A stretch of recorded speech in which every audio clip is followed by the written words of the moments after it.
Welcome to Press Review with me, Iain Martin, and Maggie Pagano and Tim Montgomerie from the Reaction team. Press Review is a show where we discuss the stories, the articles, the podcasts, the best things, or most interesting things that have grabbed us in the last week or so from the media. It's not just UK focused, there's stuff from the US as well. If you're not a subscriber to Reaction on YouTube, just click the subscribe button. Also, you can visit the site and subscribe to my weekly newsletter on politics. But let's kick off Press Review, Maggie. And the first story that you're going to talk about comes from the Daily Telegraph in London. And it's today's Telegraph. And great headline, Boris wanted to be the next Churchill, but he looks more like the heir to Merkel, by Allister Heath. It's a very convincing article once you put all the bits together. First, they share a characteristic that neither of them, they both want to be liked. And this, in a sense, is a flaw, because what they've done is they appealed to every part of the population, if you like. And you use the example of the way that Merkel switched in 2011, if you remember. Once the youngsters went crazy about nuclear stations and so forth, she just, within a couple of days, basically, post Fukushima, she just, banned all new nuclear. And of course, they, ironically, now use more coal than they ever did before. He also cites a similarity in that, on foreign policy, they haven't been particularly clever. She miscalculated over Brexit hugely. She could easily have helped Cameron to get a deal. And her refugee policy, although it was well-intentioned, I don't think anybody can doubt her sincerity, actually bringing in 1 million people. I don't think he was trying to say, this is what we're doing with Afghanistan, by the way. That wasn't the point. It's just that she was trying to be good in every sense of the word. And as Allister moves the argument, he says the danger with this and what she has done is pushed. The CDU is now 20% in the polls, and the SDP is doing very well, and so are the Greens, fantastically well. And so what by trying to please everybody, she hasn't actually got real solidarity with any one group. Thus, you're seeing this fragmentation and a push towards the left. You could have the most left-wing Green government in a few weeks' time in Germany. And the danger is that if Boris keeps on wanting to please everyone, the environmentalists, even without thinking it through, net zero is what, £1 trillion minimum it's going to cost, that he could fall into the same trap. And it's a good warning. And as Allister says, he hopes that Boris reads it, and he should. Just on the Merkel point, Tim Montgomerie, what to make of this exceptional political performer who's been German Chancellor for so long? I always struggle, and sometimes German friends criticize me for being too anti-Merkel or not understanding her appeal as a stabilizing force and someone who is just reassuring. But I often struggle to work out what her achievements other than longevity are. Am I being too harsh? No, I don't think you're not. I'm a Merkel skeptic as well. She's definitely an extraordinary political phenomenon. When you look at her farewell tour over recent weeks and months, and you see some of the footage of her being there with Clinton or leaders that we've forgotten about. You remember Merkozy, the Merkel-Sarkozy alliance that was supposed to run Europe. So she's definitely been a great marathon runner in politics. She's called Mutti by the German people, mother. She's sort of mother of the nation. She brings people together. But, the last serious economic reforms that took place in Germany were done by Gerhard Schröder, her predecessor, on labour market reforms. There's nothing really happened since. Some of the decisions she's taken, just referred to by Maggie, on nuclear power, have caused massive unexpected effects on the German economy and not actually helped fight climate change. You could say, however well-intentioned her acceptance of Syrian refugees was, it probably caused the populist wave across the Western world that helped Brexit to happen and Trump to be elected.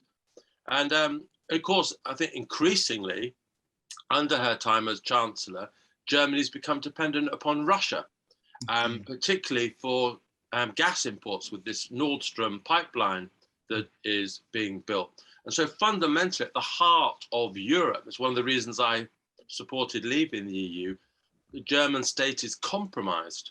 If Russia is one of our strategic foes, then basically that strategic foe is powering Germany. So I would happily be on your side of the table, Iain, with your pro-Merkel friends. Do you think, Maggie, that the defense of her, is there something in the defense of the idea that, look, after Germany having had, how can you phrase this, after the 1980s and 1990s, a period of sustained excitement, the difficulties of absorbing the East, the big shift at the end of the Cold War, and then Schroeder, who presented himself as a reformer, that what she offered was the appearance of stability. I would argue it was sort of geopolitical stagnation, but the situation quite suited Germany, didn't it? It became an export power again under Merkel, and she didn't really want too much excitement, and that suited Germany. Yeah, I think you're absolutely right. And perhaps more critically, joining the euro suited Germany because you had a devaluation of the Deutschmark by about a third. I mean, let's not forget that. So, and that brought enormous wealth, which I think leads back to some of their problems. Tim, you mentioned it too. There's been no economic reforms in Germany for the last sort of 20, 30 years. The Mittelstand is still very strong. They still got their car industry, although that's been hit by scandal after scandal. But in terms of biotech or digital and high-tech industries, there's been no innovation, very little flexibility and innovation in the economy, which I think will come back to haunt them. But your point is that, yes, she's stable. I think Mutti is the key word. She gave them a sense of reassurance, didn't she? She sort of put her arms around them. And yet, if you take the prognosis that Allister has given, actually what she's done by putting her arms around everybody, she's splitting them in a way that they haven't been split for years. And now you're going to get a sort of real feast of ideas, although her successor, Armin Laschet, is clearly not very exciting and is doing very badly. Struggling. I mean, I suppose the Germans would say that some signs of digital investment and at the startup level, and some signs that Germany's starting to motor in terms of digital, but nothing yet. Nothing in comparison to rival Britain America or France. But Berlin is livelier, but I think the point is generally true. Yeah. And also something else, I mean, corporate Germany, you know, let's remember Dieselgate, one of the biggest scandals we've had in the last sort of 10 years. It's astonishing what happened. If that had been Britain or America, you know, they'd be lambasted everywhere, and Wirecard too. You know? But they're very good at hiding their scandals. Yeah. One good thing I think about there just being a German election on and it being a critical contest with Merkel going is that there's a lot of good, interesting stuff around. And Tim, I know I'm going to come to you next with the next piece that you're going to highlight. There's a lot being written about Germany, and we've talked before, haven't we, on these episodes about how Germany's such an interesting country, such a natural ally. Let's put Brexit to one side, but even beyond that, sort of cultural connections. We should hear more about Germany, and we should pay it a lot more attention. Tim, you want to highlight a piece from Jeremy Cliff in the New Statesman, I think, about the man who could be the next German Chancellor. Well, Maggie and I didn't compare notes, but we always have Germany on our mind in various ways today. But Jeremy Cliff is the international editor of the New Statesman. He actually runs a very good podcast. He used to be at The Economist. Some viewers of this may remember him as a guy who tried to launch an anti-Brexit political party on Twitter and had to be sort of stood down by his bosses at The Economist. It's one of my favorite 24-hour periods in Twitter. It was very, very amusing, but he's a very smart guy. He is a really smart guy, and he knows German politics incredibly well. And I think we said on this program before that we perhaps need to, as people watching and understanding global events, to think a little bit more about the individual European nations, not always be talking about America and European Union level politics. And yes, the lady, the Chancellor that has been dominating European politics for so long, as we've just been discussing, will definitely be leaving next month in the German elections. And there's been a yo-yoing in German opinion polls. There was a period when the Greens were even ahead. Then the flooding struck, and the CDU candidate Laschet, who was preferred by the establishment over the more sort of conservative right-wing CSU candidate from Bavaria, who was more charismatic. And suddenly the leader of the SPD, the Social Party Democratique from Germany, which was written off, supposed to be part of the complete decline of social democracy across Europe, is leading the opinion polls.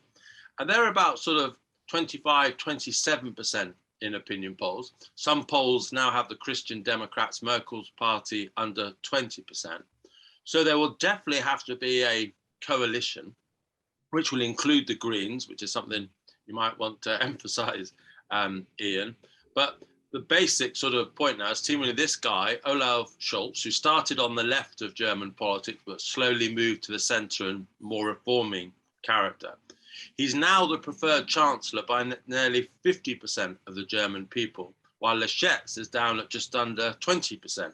You may have seen on social media, he was sniggering in the background when the German president was talking about flooding a few weeks ago.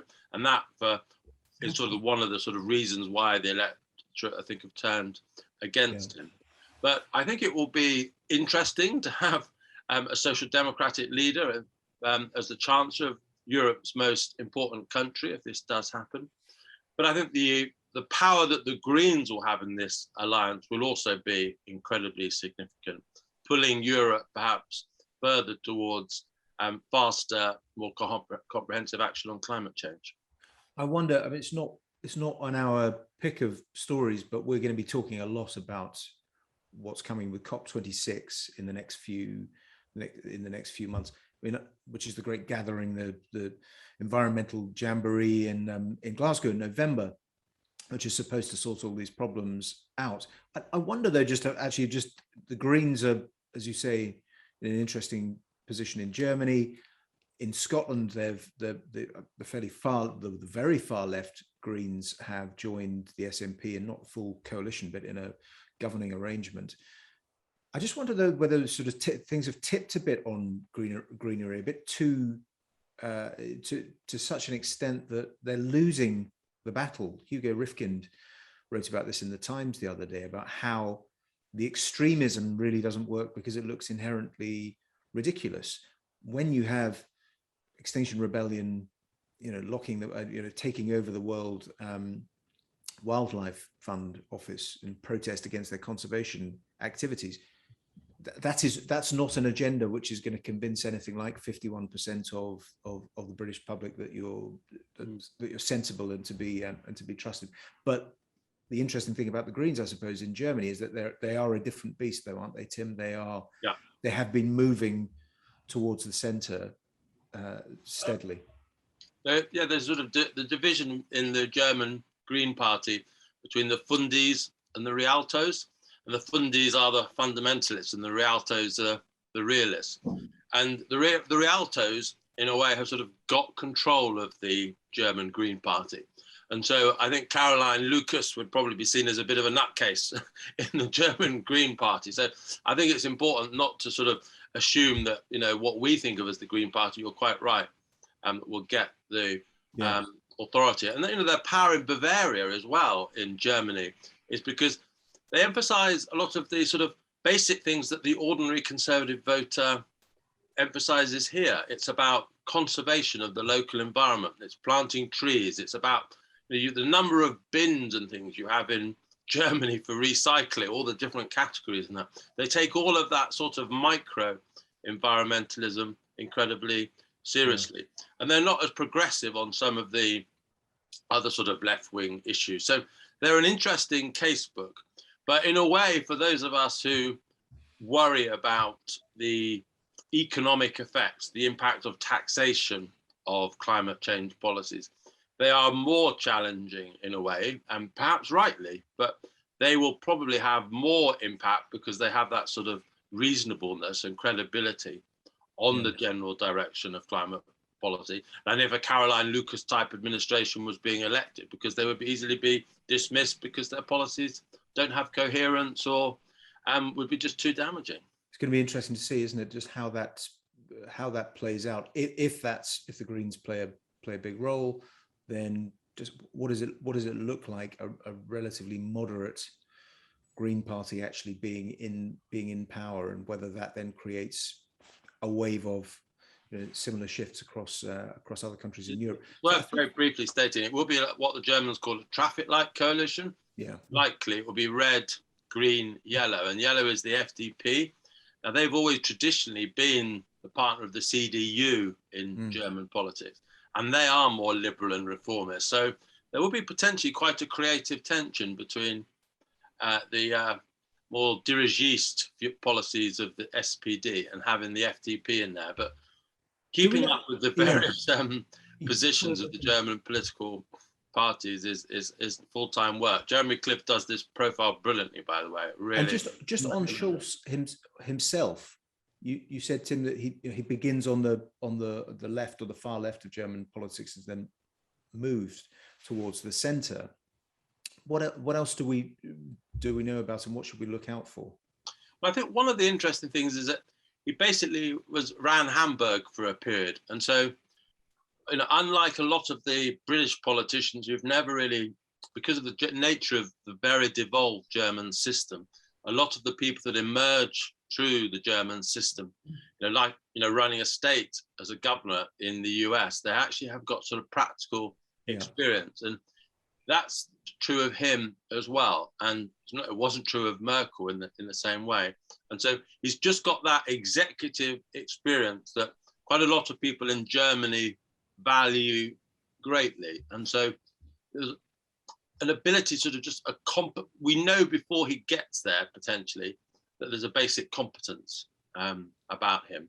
And I think plenty of people frustrated with politics at the moment because they don't think politicians have done anything in real life, inverted commas. So do you think they made quickly, Tim, do you think they made a big mistake in not choosing Markus Söder? I do, yeah. That's what I feel. I think if you're a conservative of my disposition in Germany, I really wouldn't have a candidate in this election. And one of the big consequences of Merkel's extended time is she hasn't, of course, really been in power. She's been in coalition with these other parties at various times. The way Germany has moved on energy policies, minimum wage, general level of taxation, etc.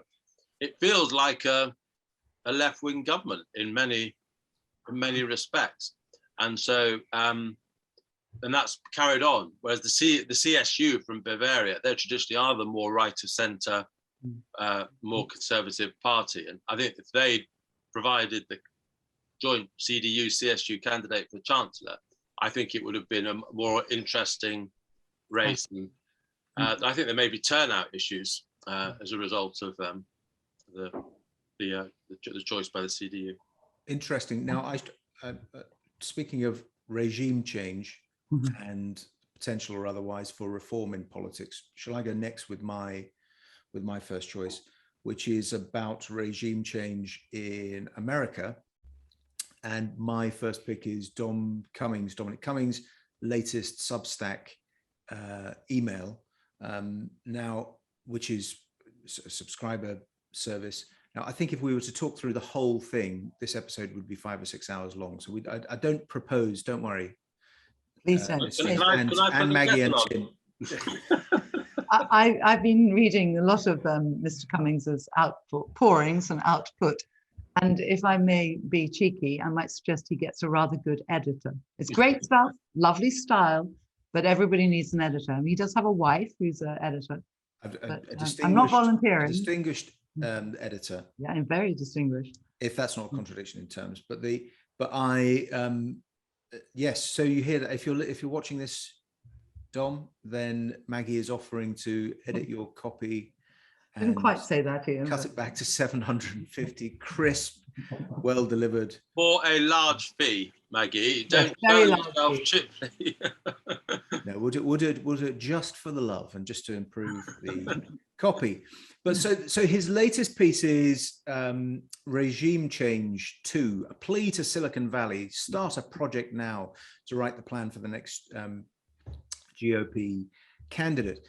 But I subscribed a bit like you, Maggie, right at the beginning, when he was primarily taking it out on Boris and revealing a lot about what was going on in Downing Street. But this is a different kind of piece, which post-Afghanistan essentially says that the government doesn't run the government, or the politicians don't really run the government. And the big problem in Washington is a kind of permanent bureaucracy, which is, I think, curious considering how, that there's a changeover between administrations and the way that the way in which each new administration brings in its own officials.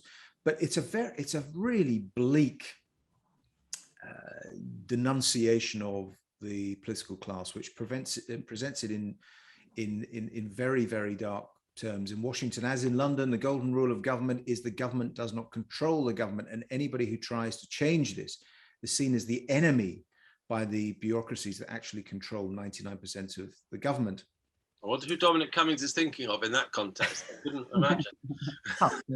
So, I mean, and it also has a good swipe along the way at journalists, presumably knowing that quite a lot of us hacks are subscribers to his email because it is interesting.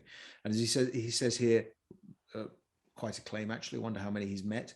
In the UK, the hacks at the Telegraph or the FT are much more similar to hacks at the Guardian and the NYT than they are to entrepreneurs or people on average incomes. Well, they're journalists.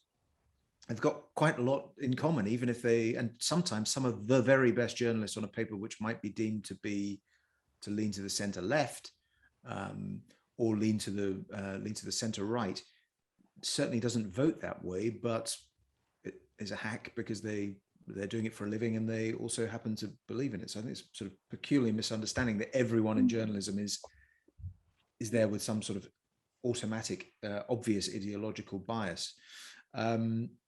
It says en masse He's right about the lack of entrepreneurial spirit, though. Most journalists on those papers have never had to do their own venture, risk their own capital, have skin in the game. So it's very easy. That makes it much easier for them to fall into these ideological traps. Most journalists should probably go out and work somewhere else for a while. But they're not accountable. But there's a bias in journalism towards an obvious bias towards failure or stories of failure, simply because I think good news is important, and there should be more about innovation. There's that maxim: if it bleeds, it leads. Yeah, still the human instinct and reader instinct to hear that thing when you walk into a bar and you see your friends and you tell them something really positive that's just happened in the world.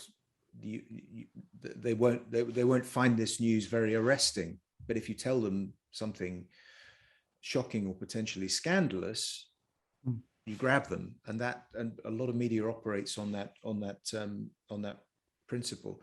I think that I was going to ask you, Tim, about the Cummings shtick, is that this is I think there's a lot in here that is interesting and relevant. Incidentally, I should point out that what he's asking Silicon Valley to do is to fund a sort of vote leave style, but secret, although he's publicizing that it should exist, operation to work out how to stop Trump becoming the candidate, because Trump versus Biden/Harris is just another 4 more years of the same, and American needs and the West needs, he thinks, something completely different, a new project run by tech entrepreneurs, which scares. Well, they run the world anyway. They run the world anyway. Yeah. Facebook, Amazon. I mean, it's very bizarre. Something I've noticed reading his Substack and enjoying it and getting a lot out of the references is that once again, Tim, he's an absolutist, isn't he? Everything is there are very few shades of gray. I mean, the idea of complexity is alien, although perversely Dom is always going on about how complex the world is and what a super brain it takes to understand it. His judgments or his conclusions about the motivations of individual politicians or the way that people in bureaucracies work and think, or why they might be conservative, or why they might have genuine concerns about excessive radicalism, is very, very black and white, always, isn't it? Where I think I'm getting here, and it's a really interesting question, that you've just posed in your insight. I haven't deliberately subscribed to his Substack, so I haven't been following the references that you have. And this is how he behaved. I remember this, and how he behaved in Tory HQ when Ian Duncan Smith was leader. He's one of these people that when you first meet him, you think, my goodness, he has an amazing mind. And then he partly does have an amazing mind, but he reads very deeply into one sort of narrow area of policy and throws you all of his knowledge on that policy area. But actually, I think what we are missing in government and public life generally at the moment is people who understand enough about how developments in politics, economics, culture, and technology relate to each other, and how the fact that we're seeing a multitude of changes all happening simultaneously, that for me, rather than just technology or the rise of China, it's the way that these ideas are playing together that makes governing our world so difficult. And yes, you do want specialists of the kind that Dom Cummings is becoming, but actually you only want them as part of the team. Yeah. What you really need at the top of governing systems are people who are interested in a broad range of ideas and are knowledgeable to time. Was it Matt Ridley who said it, it's about ideas having sex with each other? That's the phenomenon we're seeing in the world today. And governing successfully is about understanding how the currents that are shifting our world, how they all are meeting and impacting. Well, Dom, if you're watching, we'd love to talk to you about all of this. And I think that's a very, very good way of putting it, Tim. That idea that he's assuming that his areas of expertise and specialist knowledge trump everything else, whereas actually politics and life is more complex than that. If you're concerned about technology and what's coming, I think one of the big trends of the next few years is going to be people, we've mentioned this before, becoming interested again in religious ideas, perversely, I think possibly from a sort of secular point of view. But if we are living in an age of machines and we're being bossed around by the algorithm, the question, what is it to be human, will become more and more relevant. Why do we do what we do? What is the motivation for looking after others? What is our interest in our fellow creature? And I just think he sort of shuts himself off with this really deterministic, quite brutal, tech-driven view of the world, which ultimately as well, the irony is vote leave was, I think most people who voted vote leave thought that it was a vote for democracy or self-government. I know Remain voters would contest that and say that that's a ludicrous notion, but that's why I think most people at their core did it. But actually the vision of politics which Dom Cummings lays out is really bleak, and it doesn't leave, and I've been reading this stuff for weeks, it doesn't leave much scope for elected politicians. It seems to envisage a class of very sophisticated, tech-driven people of Dom's kind of personality telling us what to do. Now, I don't know what that is, but there are words for that kind of it's a bit of a sort of government. Plato authoritarian, isn't he, in a way? Yeah, or maybe just sort of Platonic. Yeah. The guardians rule us, and the rest are sort of subjugated. For all of his belief in new technology and something, the thing that also strikes me about him is just he's basically quite pessimistic, and he's negative about most people and most institutions, and there's plenty to be negative about. But I think Iain, you and I offline a couple of weeks ago, I can't remember the exact context, but I always find one of the most interesting debates that conservatives have is whether they prefer Reagan or Thatcher. And, it's sort of the different sort of philosophical attitudes that each have, with Reagan being the morning in America person and Thatcher being the pull up your socks conservative.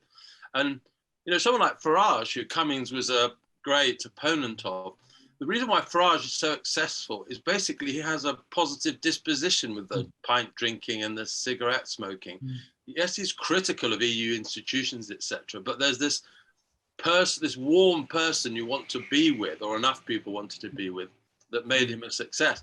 I think Dom is becoming a sort of person you just don't want to hang around, because he is so negative about everyone and everything. And I think there's a bigger lesson in that for the right.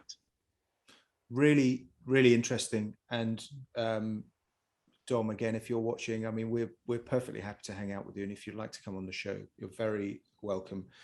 I'm not sure Dom would be happy to hang out with me anymore, but you might be successful. Well, we say it in a spirit of openness and generosity.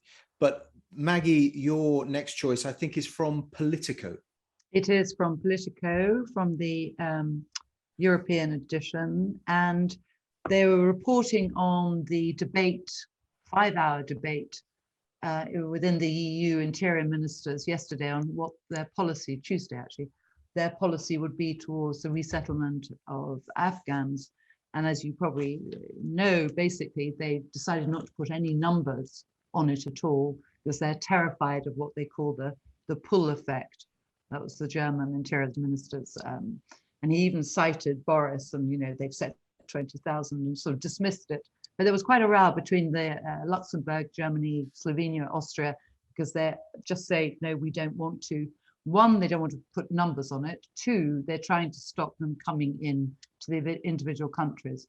And so the offer is to give them £1 billion, between 600 million and £1 billion to bordering countries like Pakistan and Iran, to keep the refugees in the camps and basically out of the EU.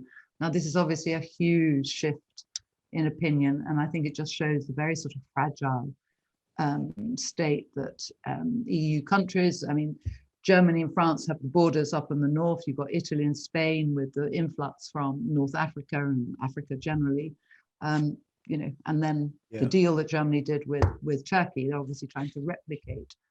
But it made me wonder whether, I mean, clearly there is a huge humanitarian crisis here. I don't know if you saw the photos of the Afghan refugees walking from Pakistan into Iran. I mean, hundreds of miles, it's horrendous. And of course, it's not a numbers game, but I just sort of wondering, why aren't we using our international agencies more positively? The UN, where is the UN in this? Why aren't we using the peacekeeping forces? Couldn't NATO forces, more volunteering? Because, I mean, in a sense, you can see why countries don't want to take 20, 30, 40,000, but also a lot of those Afghans, I'm sure, want to go back or find some way of resettling. Yeah. They don't want to uproot their families. So I just feel that there's a real moment where we need to get together, bang heads. And I haven't heard anything from the UN, but do you think there's a huge role there for them? But is that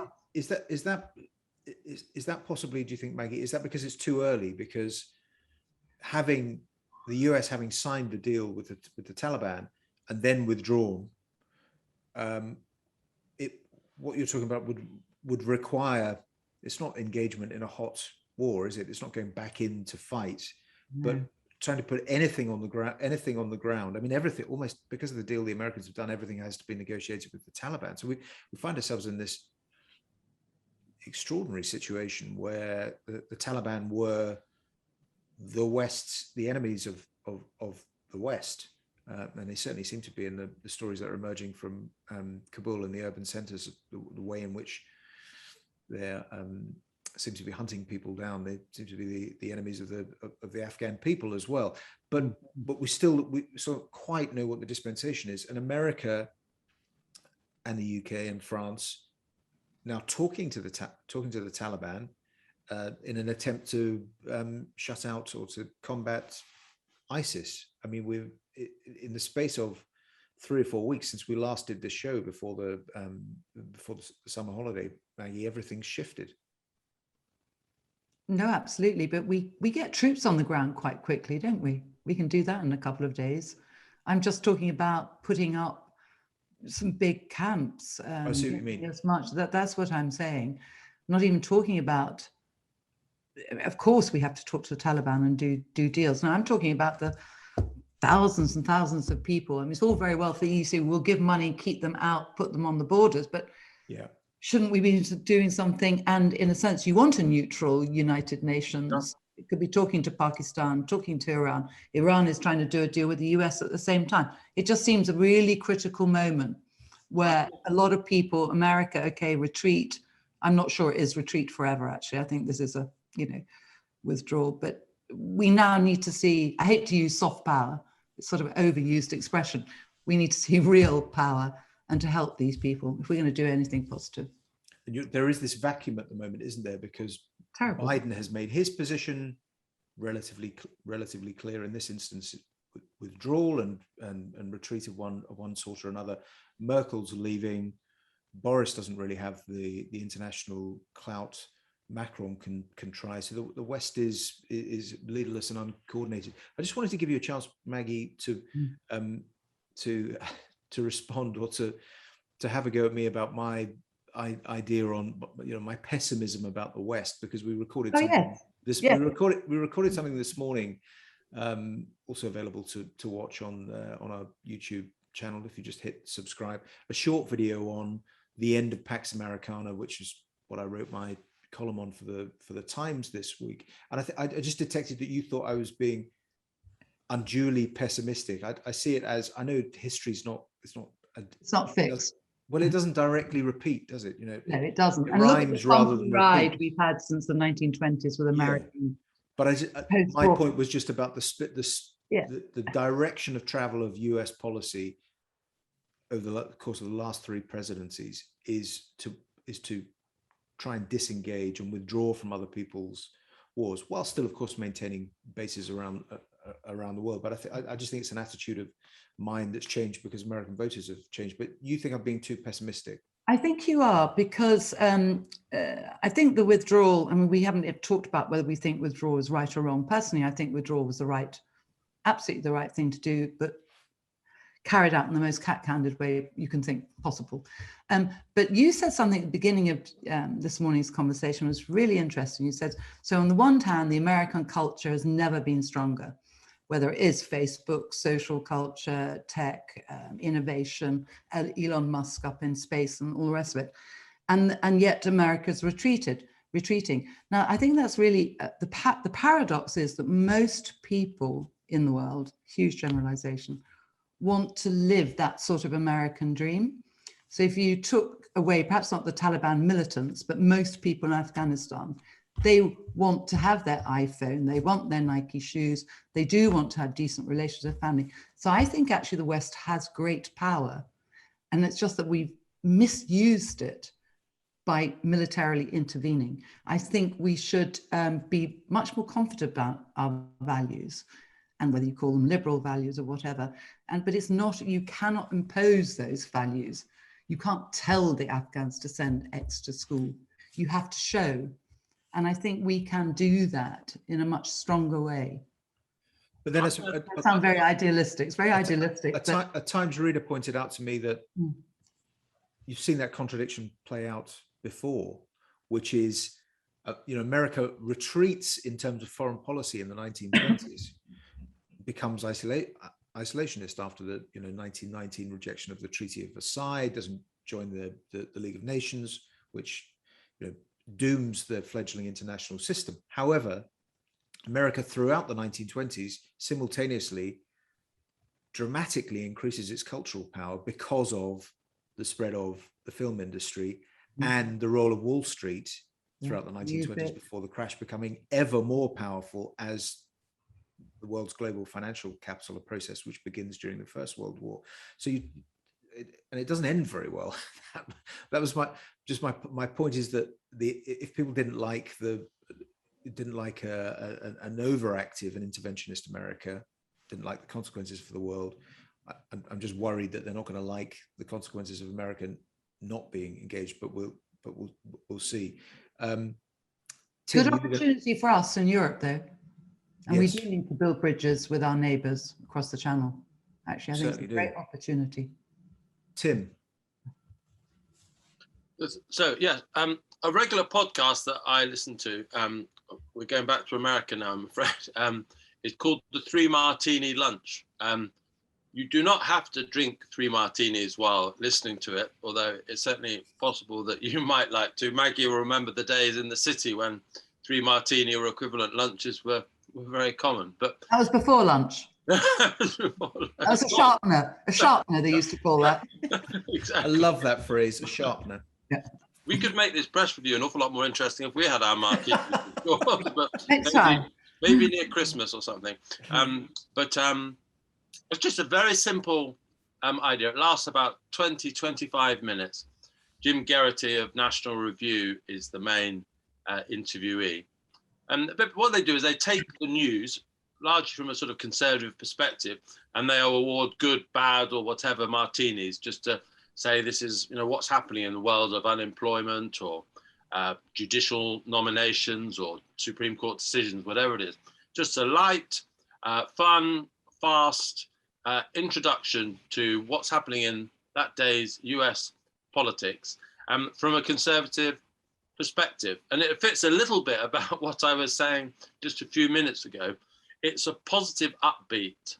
There, you like the people who are talking, and not that isn't always true of the sort of more angrier Fox News presentation, for example. And so, for those like me who are obsessed with American politics, I recommend it, and it's a sort of an antidote or balance to how America is generally reported. Well, just going to ask there, Tim, what you made of Maggie and the discussion that Maggie and I were having there about the role of America and where stands America.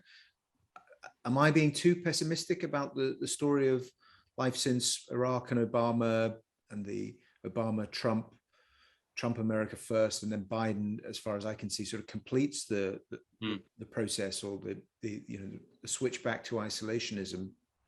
Do you think that can be changed by a future president? I can't see anyone on the horizon, though American politics sometimes produces someone over the course of a decade that you didn't necessarily anticipate or expect who changes the direction. But I can't see anyone at the moment. Do you think that there's an opportunity for being hopeful about it? You've always got to be hopeful, but for example, what Maggie just said about people around the world still wanting to live in America, that cultural power that America has, I think that is true, but I think it's a lot less true than it was. I loved America, sort of the image of the silver screen generation from Hollywood when Reagan was president. And I find America now a much more divided, angry society. And I used to visit America most years, and I haven't visited for a long time now, certainly not since.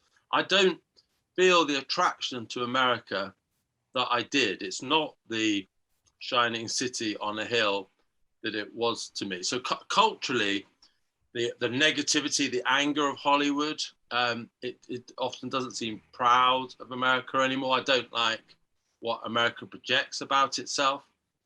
And then I think the sort of, if you look at the last set of presidents, Clinton famously took his holiday from history, whereby he really did only focus on the USA, and you had the build-up in, for example, Afghanistan to what then happened on 9/11.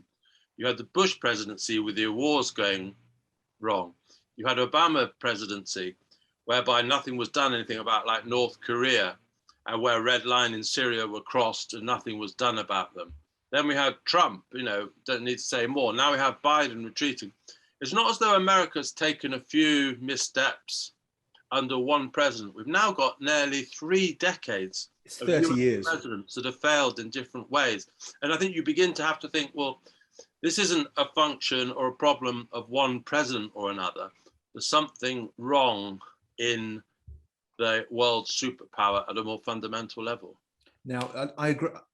I completely agree with you. And for any of our American friends watching, this is not directed at you, and I cannot wait to get to New York and Washington and elsewhere and see people. And I miss individual people in America, and some American galleries, and some aspects of American life. So this criticism is meant, in a filial, friendly fashion. But just when you were talking there, Tim, about it's almost 30 years since Clinton.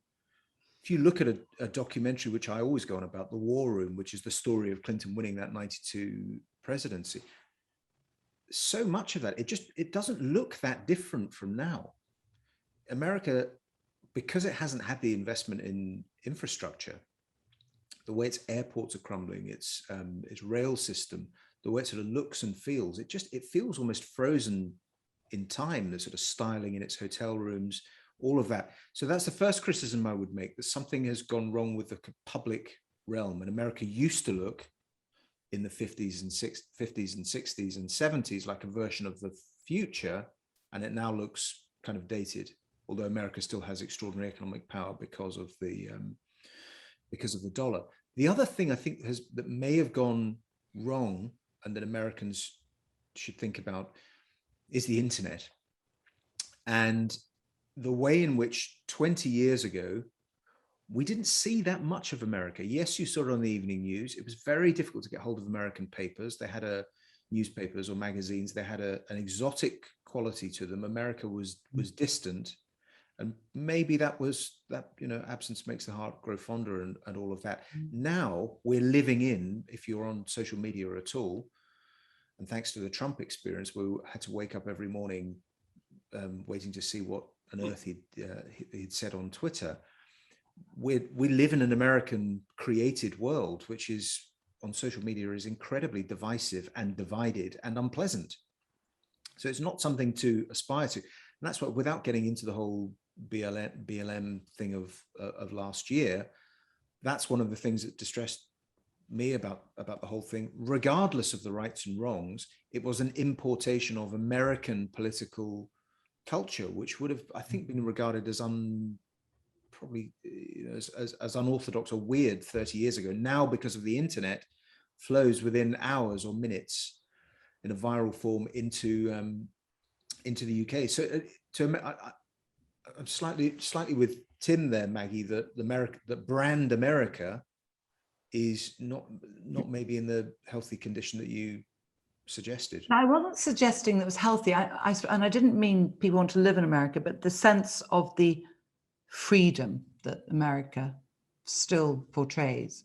That's what I was trying to get across. If you're living, in Iran, political prisoner there, or dentist or whatever, you are still looking to the West. They won't know about the crumbling hotel rooms or the BLM, in a sense. I'm talking about what it represents, which is why I think what America's done over the last 40, 50 years you just described is go and military intervene in all these countries and mess them up. I'm saying there's a cleverer way than going in and intervening, because it's still a good way of living. Most people are still freer in America. Yeah, and there's still in the Middle East. Further to that point, Maggie, there's still that's what tens of millions of people want to live in America. Yeah, and immigration wouldn't be such a live issue in America if that wasn't the case. So people maybe see the problems, factor that in, and still see it as a land of opportunity. And I stress again to American viewers and American friends that I can't wait to. You're very worried about losing your dinner invitations, aren't you, Iain? From American friends? I just love it. I know everyone says New York is not America, and of course it's not. And it's an idealized European version of idea of America, but I have to admit I still love it and can't wait to go to this is so European and middle class, but I can't wait to go to the Frick collection in New York and then go for a martini afterwards, which I think sort of brings us naturally to an end. Not three martinis, just one, because on the old bartender's rule is one martini is never enough, but two is too many. But on that note, thank you for joining us on the latest episode of Press Review. I'm Iain Martin, editor of Reaction. I was joined by Tim Montgomerie and Maggie Pagano, my esteemed colleagues from Reaction. If you're not a subscriber to Reaction on YouTube, just hit the subscribe button. And if you'd like my weekly political newsletter and all the other wonderful things on the Reaction site, go to the site and subscribe. All the links to the articles that we were discussing and more are below. Until next time, thank you for joining us.